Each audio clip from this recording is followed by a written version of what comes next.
Woof. Wow, time flies when you're taking a shower. Jesus. Good morning, everyone, and welcome back to Coffee and Headlines. Headlines. I was in the bathroom grooming or trying to groom, and I was just taking my time, and all of a sudden I walked into the study, and I realized, oh my God, it's 10:30, and there's a light blinking saying, oh no, it's time to go live. So here we are.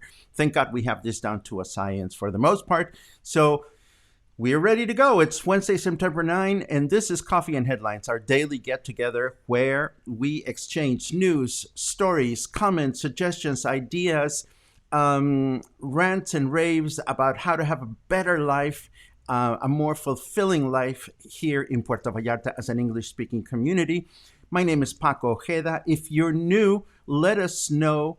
Oh my goodness. Gary wants to know what time we're going to pick up the bread. I want to dive into this because I didn't explain it correctly. Let me explain the bread business in a more comprehensive way because it's a sweet phrase. I really love it. Okay? So, here we go. In Mexico, for the most part, or at least in the big cities, lunch is the big meal. Lunch is a big meal. I remember when I first moved to the United States and I would have dinner, it was like, whoa, dinner is huge. In Mexico, a lot of us are in the habit of having a light dinner. We call it merienda. When you go out to have dinner with friends, then it's a cena. But at home, we usually have merienda. And it's not uncommon for merienda to be between 7 and 8 p.m. And shortly before that, housewives usually send their maids to the bakery to go looking for fresh bread to, have bread with a merienda. Merienda is usually just a little bit of bread and coffee, not a major production. So hence the expression that if you have a maid that is walking down the street and a guy says to her, or finds her cute, a guy might say, ¿Cuándo vamos por el pan? When can I accompany you to go buy the bread, which is, the opportunity that the maid would have to go out and spend some quality time with a suitor. So that is a more complete explanation of that expression. So watch me be distracted.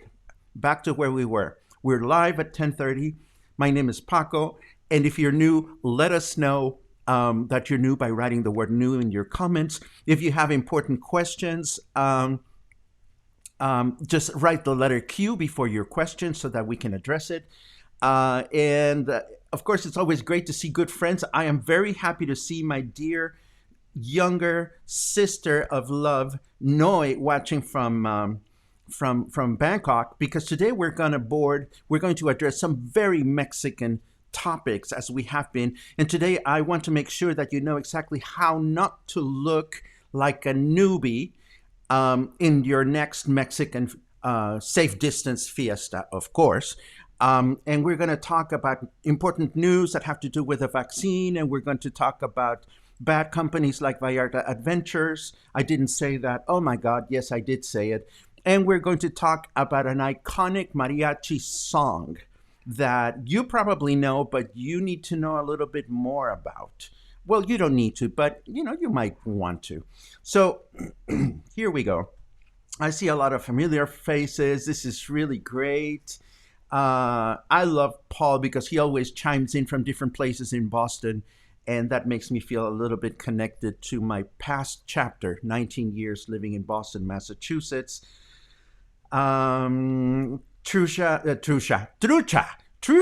Trucha is invoking Pee Wee Herman again, and I love you for that. Um, Canada's in the house. Thank you very much, Angelica. Folks are near and far, and I just love how this technology puts us together. Um, um, just for half an hour every day to have some communion or community here. Sherry asks, why can't men go for the bread? Oh, honey, I go for the bread all the time, and I keep my eyes and ears open to see if anybody wants to offer me some company. Trust me, in this day and age, it goes both ways. Jan Staub Slager, good morning and new. Welcome, Jan. You'll find news, you'll find advice, you'll find community, you'll find empathy, and on Sundays you will find complete disorder at Coffee and Headlines. I hope you'll stick around. Let's see what else we have. Oh, ooh. Paul says, just anybody is looking for some bread communion, and I don't mean that in the religious way. Paul goes out to pick up the bread at 3 p.m. So keep that in mind if you're after his bones, as we say in Spanish. If you are after Paul's huesitos, you can find him going to get the bread at 3 o'clock in the afternoon. Darlene Cousins, another newbie. Uh-oh. I don't know, Darlene. You may not like it here because we're very unruly and festive, but oh my gosh, Claude, really? Are we going there? How do you spell putivuelta? Well, we'd have to start by explaining putivuelta. And putivuelta is what you do when you go out to see what you can. Putivuelta. I suppose this is the way you would spell it. Oops, it landed right in front of my face. And this very vulgar but very useful term has to do with the word putear, which means to go out and be a whore. And vuelta is to go around or go for a spin, go for a ride or something like that. So allegedly, when we go out to do a putivuelta, it's because we're going out and about hoping to get laid. I don't see that written very much as I see it just enjoyed and spoken, but that is I guess how you would spell it. Yes, I love your questions. I really do, and I love it when they're funny and cheerful and all that good stuff. But before we continue being funny and cheerful, let us address yes, putivuelta for bread. Yes, absolutely, that's a combo. Although the bread business is supposed to be subtle. See, the beautiful thing about a lot of the romantic language in Spanish, or romantic slash sexy or sensual, is that it has to be subtle. And we're landing in the land of albures, and albures are, oh my gosh, how can I begin explaining albures? Albures are double entendre phrases that we use, and we would have to dedicate a whole week to go there. And we can do that at some point. Why are tacos al pastor only available in the evenings here? It's a matter of habit. We usually don't enjoy tacos al pastor during the daytime. That's just like you don't have steak for breakfast kind of thing. I mean, it's just a custom.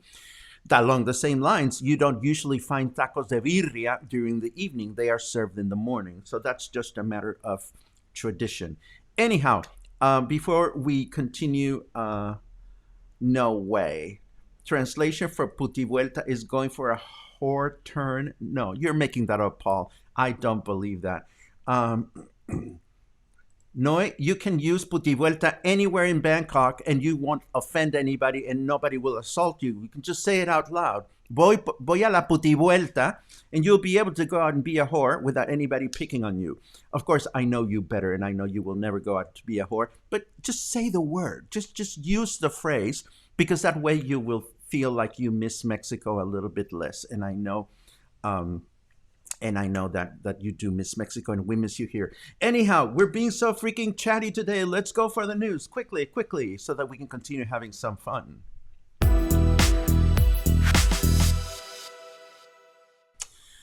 Okay, well, the big news yesterday, and I got this from several sources. I picked up the headline from PBS NewsHour to share with you, is that AstraZeneca, the pharmaceutical company that is developing the vaccine for Mexico, or one of the vaccines for Mexico, has paused their study after one adverse reaction was detected.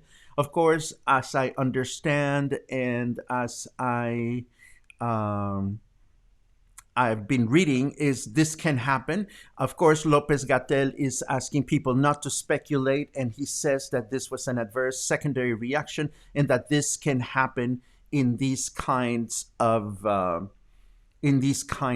trials, drug trials. So we're going to have to wait and see if there's something going on.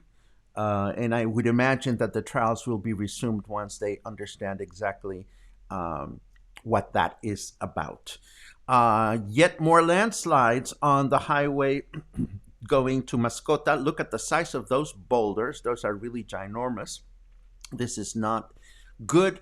And again, this does not necessarily mean that you shouldn't take the highway, but I mean, I suppose the odds of one big boulder landing on you is not very big, but it would be so unfortunate if this happened to somebody. So if you're going towards San Sebastián del Oeste and Mascota, just drive very, very carefully. I also want to share the fact that Tabasco, Chiapas, Quintana Roo, Campeche, and Yucatan are 5 southern states that have come joined together by the Maya world. And what that means is that these 5 states have formed a coalition to promote their own regional tourism. And I must say, these is a part of Mexico that I'm definitely not familiar with. I've never traveled to Southeast Mexico, and I've always wanted to. And it's nice to know that they're trying to promote tourism in their area, in their destination. And of course, we're reminded of some of the beautiful things that we can find in this part of the world. For example, in Tabasco, you can find ruins like this one. In Quintana Roo, you can find a lot of cenote diving. You know, these are those underwater diving spots, large caves, underwater caves. Chiapas has more beautiful ruins to explore. Campeche is also full of ruins, and Yucatan, you know, you have beautiful vistas such as this one. So this is a part of Mexico that I definitely hope I'll be able to explore at some point. I was amused by this headline from Heraldo de Mexico, because Heraldo says these are Mexicans. These are the 10 favorite destinations in Mexico for Mexicans to celebrate the independence celebration, which is pretty ironic that they would publish this, given the fact that about 90 to 95% of all independence celebrations around the country are suspended because of COVID-19. But we take a look at the list anyway, simply because Puerto Vallarta, of course, as expected, is part of the list. The top one, according to them, is Cancun, followed by Riviera Maya, Playa del Carmen, and Tulum. And then, of course, Puerto Vallarta, Nuevo Vallarta, and Riviera Nayarit, and so forth and so on. But again, there's no specific reason to go out and travel and celebrate Independence Day this year, because number one, it's happening in the middle of the week, so there's no long weekend to take advantage of. And secondly, all the fiestas have been canceled, at least here in Puerto Vallarta. That said, it is anticipated that we will get a fair amount of tourism coming from Nayarit, because in Nayarit, even the beaches are still closed. Let me take a pause here to take a quick look at some of your comments, because I saw something. William comments on tacos al pastor. You can get them any time of day in Mexico City. Well, it is Mexico City, just like New York City, any large metropolis. You can get whatever you want any time of day. So don't shoot the messenger, William. What I'm telling you is traditionally tacos al pastor are most commonly enjoyed in the evening. If you crave them in the morning, there's nothing wrong with it, and you may just not have an easy time finding them in other places. Let's take a quick look. That is correct, Tony. And here's the thing. What a lot of these places do is during the daytime, they are offering you the tacos al pastor meat that was left over from the night before. So that's another reason why I personally only enjoy tacos al pastor in the evening, because I know that the trompo, or those structures, those piles of meat that rotate where the pastor comes from, are fresh. Lots of back and forth suggestions for tacos and good stuff. Great comments. Thank you very much. Okay, so moving on with more headlines, I want to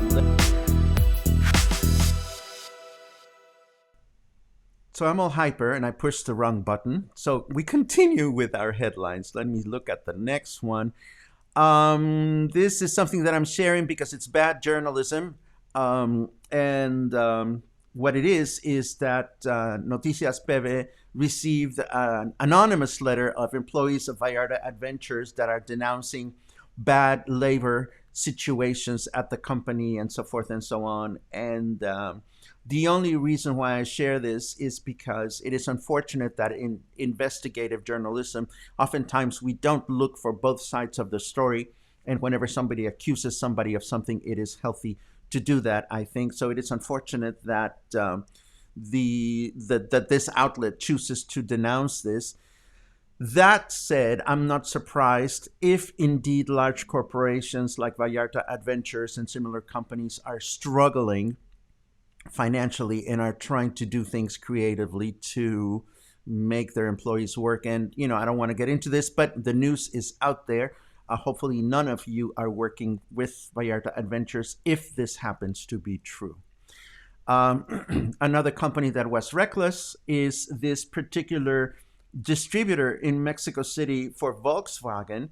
They chose to hang in their office this image of Hitler standing in front of a parade where there is a Volkswagen vehicle going back.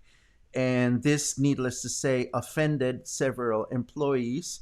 And the Mexican Volkswagen company quickly reacted against this and cut all ties with this particular dealership.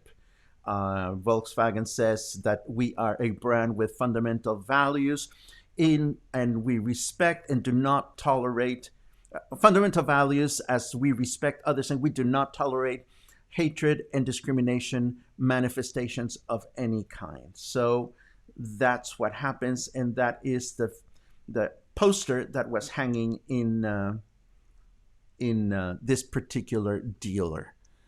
And let's see, that takes us to the end of our more formal news. So before we get into the leisurely stuff, let me take a quick look. I'm still seeing things about tacos, and that is all wonderful.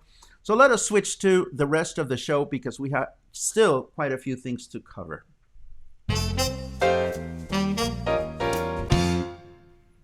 And of course, we start with the headlines. I'm all over the place today. We start with the weather. It's 27 degrees Celsius, feels like 30 Fahrenheit. It's 80 degrees right now. Humidity is at 97%. There is a 12% chance of rain at the moment, and the weather forecast tells us that we're going to expect rain and humidity throughout the day. Tomorrow, rain and humidity throughout the day, and Friday, we can expect rain until morning, starting again in the evening. So there you have it. We are pretty much halfway through the summer, very humid days. And of course, we're also halfway through the week. This is hump day. And last week, I promised you I would share some of the hump day illustrations that I found. I love these GIFs that move because they always pepper what we're trying to do here. And as I mentioned last week, I found this very clean and wholesome hump day animation. And then I also find this one, which I found just as humpy. And I'm going to put it away just before you start getting all unruly. Um, Anyhow, let's take a look at what follows. And what follows is I did some homework and I wanted to share some findings with you. What am I talking about? Well, this business of face masks that are patriotic, lo and behold, we keep seeing all these news items of many um, workshops that are creating all these patriotic face masks, hoping to save the day. And we've been talking about this um, and and whether these are legally sanctioned or not legally sanctioned. And what I have found is that you cannot distort the image of the flag to your liking. And there's a very specific law about how the flag needs to be displayed and the proportions of the colored bands and and the the eagle in the middle and so forth and so on. We look at this photograph of Justin Bieber, who got into trouble for uploading a photograph of himself wearing shorts with a Mexican flag. Then we look at this other image of Mexican singer Paulina Rubio, who's also, um, not using the flag in the most respectful way. There is an image here and there of an album that was put together by Luis Miguel, where he uses the flag in the back cover, and he got into trouble with the law. So it is one of those situations in which, are these face mask manufacturers gonna get into trouble? Well, I honestly don't think the Mexican government has enough resources to go out and police this, but by the book, if you're profiting from making things that are not representing the flag the way it's supposed to be represented, you are breaking the law. Is the police going to come put us in jail because we're wearing a face mask with a national emblem on it, the national flag? I doubt that's going to happen, but I just thought that I would let you know that is the actual situation. Let me see. Bum, ba-dum, bum, bum, bum, bum. Um, yes, I am completely in agreement with this. And but I'm also seeing this from Logan that says, um, this has been going on for some time, and again, it's a complicated issue with any large company. It is a complicated issue, and hopefully is something that is going to be resolved. We find another newbie, Lucas Hunter, new to Vallarta. This show is awesome. Thank you so much. Well, thank you so much for being with us, Lucas. If you have any questions or comments, just make sure you add the letter Q to your question, and we'll be so very happy to look at it.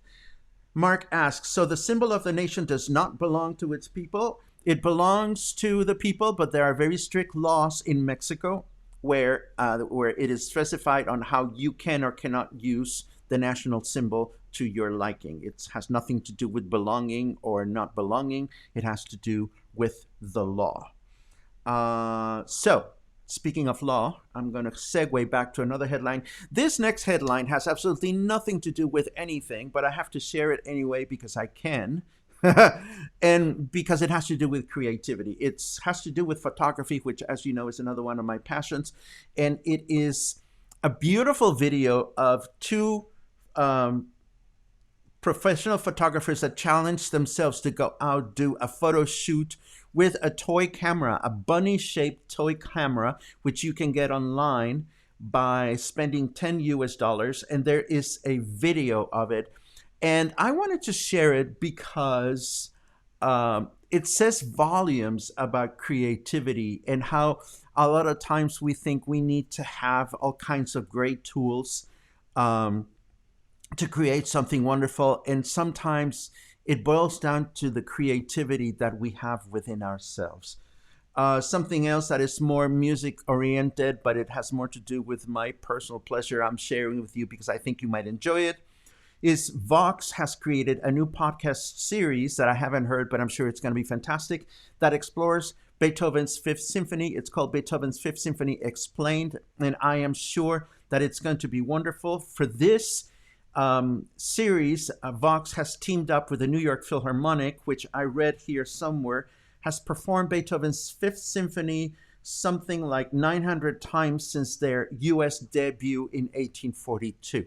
So that gives you some perspective as to how these musicians, whom I certainly hope they're not alive since 1842, I sure hope they've changed the musicians to play the music, are familiar with the work.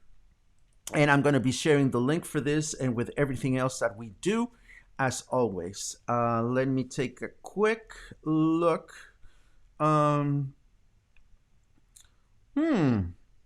Well, yes, there's a lot of back and forth about the flag and whether it's okay to wear it or not wear it. Again, different costumes in different countries, different habits. We're going to wrap up today. I want to show you something wonderful. And in order to be able to show you something wonderful, I have to get in the proper frame of mind. First of all, we wrap again with more of our Viva Mexico segment. We want to talk more about Mexican things as we are in the Mexico Independence Month. And for this one, I want to get particularly festive. Where is my cactus? There it is. Yay! Okay, so we're ready. Let us imagine that you are in the middle of your Mexican fiesta, and all of a sudden you start hearing this.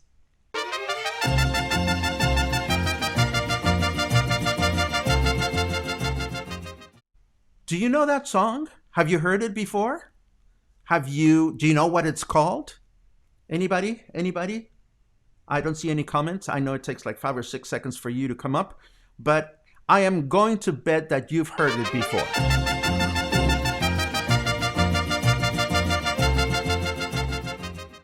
Well, this song is actually, well, what follows next in the song will give it away. Guadalajara, Guadalajara. Yay, Guadalajara, Guadalajara. So this is one of the most iconic mariachi songs you'll hear, and there are some people that know it. And I see Darlene says, I love that song, because we hear it everywhere. We go to a mariachi fiesta and it's going to be played. And we listen to an album and it's going to be played. And it is called Guadalajara, just so you know. And we're going to be going in the next few days over several songs that you probably hear everywhere, but you don't know much about. And Guadalajara is the first one that we're going to address. Oh, go take a break, Cactus. You're making me a little dizzy. But I'm glad that you enjoy the cactus.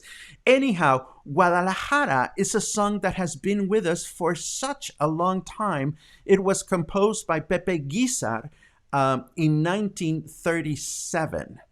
It's that old, the song is. And it is a beautiful tribute to the city of Guadalajara. And what I want to tell you about this song, unfortunately, I don't have the lyrics in front of me, but the lyrics are quite a tongue twister. Tienes el alma de provinciana, blah, blah, blah, blah, blah, blah, blah, blah, blah, blah, blah, blah, blah, blah, blah, blah, blah, blah, blah. It's not easy to sing. And yet it is championed by most of the most important Mexican mariachi singers, starting, of course, with the wonderful, boom, here is Vicente Fernandez, and I'm going to share a beautiful performance of Vicente Fernandez singing this so that you can enjoy his version. Vicente Fernandez is considered one of the most important mariachi singers in Mexico. His son Alejandro Fernandez is also a mariachi singer, and he has also gone into other types of music singing. But as difficult as this song is, I must mention that there are two courageous American performers that have attempted to sing the song. And I'm going to show you who they are. because you're going to die laughing when you go take a look at the videos that I'm going to share with you. The first one is, drum roll, none other than Elvis Presley. Yes, Elvis Presley sang Guadalajara in his 1963 film Fun in Acapulco. I'm going to set the stage. Apparently, he performs this like hotshot diver. You know, in Acapulco, there's a lot of clavadistas or divers that dive into the ocean from a cliff called La Quebrada. And this is one of the most traditional tourist attractions in Acapulco. You watch the local divers or local daredevils dive into the ocean, and then you give them tips. Anyhow, in the movie, apparently Elvis attempts this huge dive, and in this particular scene, the scene starts with him being hoisted in by all these hunky guys who are probably gay extras. Gay extras? Of course they're gay extras. How do I know that? Well, just look at the way they're looking at him. I mean, they're got to be gay. They have to be gay. They go out to get the bread, and they go out for the puti vuelta. You can see that. So Elvis is being congratulated for the spectacular dive. And of course, the guys are all staring at him. And of course, Elvis goes, oh, well, it was no big deal. And then, you know, before he starts to sing, you know, he kisses one gal. And then there's another gal, and she's like, well, I want a piece of the pie too. I want to go get the bread with you as well. And he kisses the other gal. And then he is handed a sombrero, and he starts butchering the lyrics, ladies and gentlemen. It is absolutely delicious to watch. We have to find a copy of this movie, play it somewhere public, smoke a lot of weed, and just laugh, because if the rest of the movie is as crazy and kooky as this particular scene, it's worth watching. And of course, I'm not going to play the song because, you know, we get into copyright problems, and we're not going to go there. But I want to invite you, encourage you to have a good laugh today and watch Elvis Presley, the king, butcher Guadalajara in this movie. The second daredevil that attempted to dive, no pun intended, into the song was none other than the wonderful Nat King Cole. Cole recorded the song in one of 3 or maybe 4 full albums that he did in Spanish. This one is called More Cole Español, and he recorded it in Mexico City. And what is beautiful about Nat King Cole's version is that there is a popular phrase that we use when mariachis start playing, and it's échale, échale, échale. And échale means like throw your soul into the song. So when Nat King Cole is singing it, and of course I'll share the link for you to enjoy, you know, he starts with his big baritone voice. He starts saying, échale, échale. And I just love his pronunciation. It is absolutely wonderful. No, really? Jerry says, I saw a drag queen perform Guadalajara. That would be fun to watch. Absolutely. That would be so much fun to watch. So anyhow, finally, so we are in the Mexican fiesta, and you want to take part of the fiesta, but you don't want to look stupid, and you don't want to look like a newbie, and people start screaming. The Mexican yell. And we have to talk about the Mexican yell, because there are so many things that are a Mexican yell and so many things that are not. First of all, the Mexican yell, the Mexican cry that you sing, that you hear people exclaiming, whether it's the musicians or the audience, it has a name. It actually has a name. It's called guaco. Guaco is the term that we use to refer to that very particular scream. So the phrase échate un guaco is an invitation for somebody to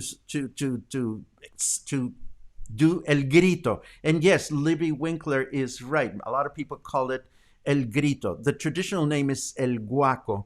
Now, it's not just any grito, because I can scream like a girl, ah! And that's not a Mexican yell, you know?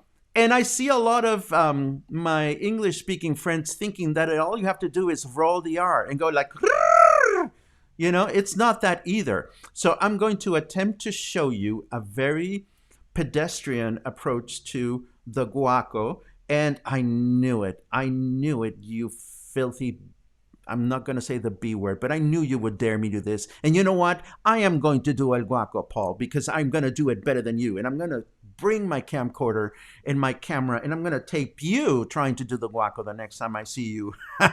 Okay, so here are easy steps for a Guaco. First of all, you need to be in the mood. I mean, Guacos are not just, it's not like, well, it is kind of like, you cannot just fart on command.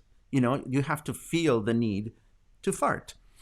Well, the need to do a guaco has to come from the song, either because the song is incredibly joyful or incredibly sad. And that's a beautiful thing about a real authentic guaco.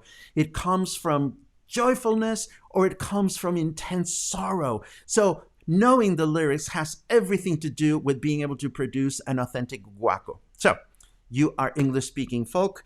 You may not know the lyrics. So here is a very mechanical way to understanding what a guaco should sound like. And it includes first an ah, and then it's followed by ha, ha, ha, and then I at the end. So the whole structure of a very traditional guaco would be ah, ha, ha, hi. But it's not that simple.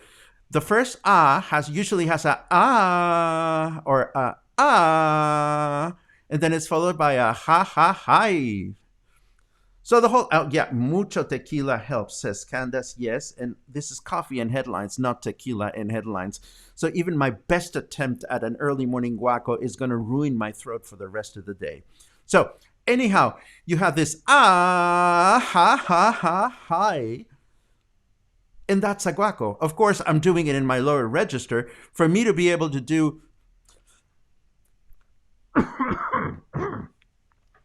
a high guaco, it's just not going to work. It's not going to happen. Or maybe I'll just give it a little bit of a try. It would be something like, ah, ha, ha, ha, hi. And that was such a wimpy one because I'm trying to protect my voice. But that is your basic Mexican cry, your basic Mexican guaco. So I want to hear you. No, I actually can't, but I want to hear you spending all the afternoon, going ah ha ha ha hi. And if you send me your videos, I'm gonna love you forever. Anyhow, when does Tequila and Headlines start? Well, we may have a special afternoon, evening edition of Tequila and Headlines on September 15th. Why not? Oh my God, what a great idea. Steve, you are absolutely brilliant. September 15th, we're going to have Tequila and Headlines, and you're going to watch me get shit-faced in the middle of the show. That is too funny.